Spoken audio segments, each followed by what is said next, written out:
Battlefield 6 Season 4 is finally here, and after spending some time with it, my first impression is, it's okay. There are definitely parts of this season that I'm enjoying, especially the infantry combat and the new weapons. But considering how heavily Season 4 was built around naval warfare, Tsuru Reef, patrol boats, dynamic waves, the overall experience just feels much smaller and less developed than I was expecting. And some of the problems I was worried about before launch are still here. Welcome back to Asterisk Gaming. Before Season 4 launch, I talked about how excited I was for the return of larger maps, naval combat, and more variety in Battlefield 6. But I also said that none of the new content would really matter if some of the game's existing problems followed us into the new season. And now that I've had a chance to spend some time playing Season 4, I have a much better idea of what works, what doesn't, and what I still need more time to judge. And so far, I think the infantry side of Season 4 is stronger than the naval side. Starting with Tsuru Reef, the map itself is not bad. The fights around the objectives can be intense, and when several squads are pushing the same flag, the map delivers the kind of chaotic battlefield moments that I was hoping for. But the map also feels smaller than I expected. Tsuru Reef was promoted as one of the largest maps in Battlefield 6, but when I'm actually playing it, it doesn't always feel that way. A lot of the action is concentrated directly around the flags, while the space between those flags can feel relatively empty. And depending on how you like to play, that could be a good or a bad thing. The extra space gives vehicles room to move and creates some breathing room between fights, but for infantry players, moving between objectives can sometimes feel like you're crossing through areas where there isn't much happening. Once you reach the flags though, the infantry combat is probably the best part of the new map. The patrol boats are where Season 4 starts feeling a little underdeveloped. They can be fun to use, but they're also surprisingly easy to destroy.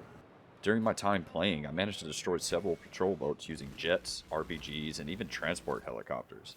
This makes them feel less like a major naval threat and more like another lightly armored vehicle that happens to be floating. The seating arrangement also feels strange.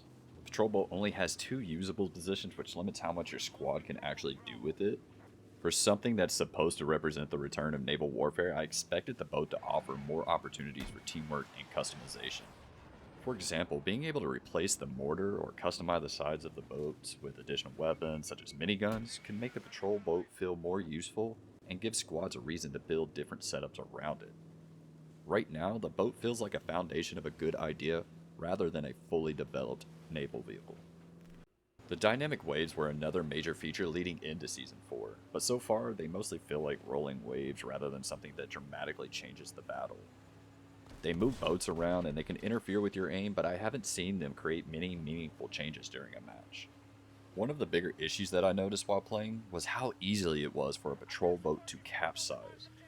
It sometimes feels like the boat only needs to be hit by a small amount of force before it flips over. And while this can create funny moments, it can also make the boat feel awkward and unreliable. Instead of the waves adding another strategic layer to naval combat, they currently feel more like something you're having to fight against while trying to control the boats. I'm still interested in seeing whether players find more creative ways to use the waves, but my first impression is that the system is not as dynamic as the marketing made it sound. The jets are still fun to fly, especially when attacking the boats below, but Season 4 hasn't really changed the overall aircraft experience. The customization still feels limited, and the stealth jet continues to handle like a flying tank with less armor. And the handling isn't the only aircraft issue that still needs attention. The known flare bug is still present, and while it doesn't happen every time, when it does, it is incredibly frustrating. And while new maps and vehicles are great, I'd really like to see core gameplay issues like this start getting fixed. Ironically, the most fun I had wasn't out on the water. It was once everyone piled onto the objectives and the infantry fights broke out. Squads were pushing from different directions, vehicles were firing into the area, and the whole thing finally felt like the kind of chaotic battlefield battle I was hoping for. That's where Tsuru Reef works best. The new weapons have also been fun to use, although I still need some more time before making any real judgments about balance. But from a first impression standpoint, I like what they add to the infantry combat. For me, the biggest surprise so far, a season built around naval warfare, is at its best once everyone gets out of the boats. After spending a few days with Season 4, I think it's a solid update. I've had a lot of fun playing it, especially during the infantry fights on Tsuru Reef, but I still think the naval side of the update needs more work. The patrol boats feel too easy to destroy, the dynamic waves haven't had the impact that I was expecting, and the flare bug is still around. For me, this is what holds Season 4 back from being a great update instead of just a good one. Those are my first impressions after a few days with Season 4.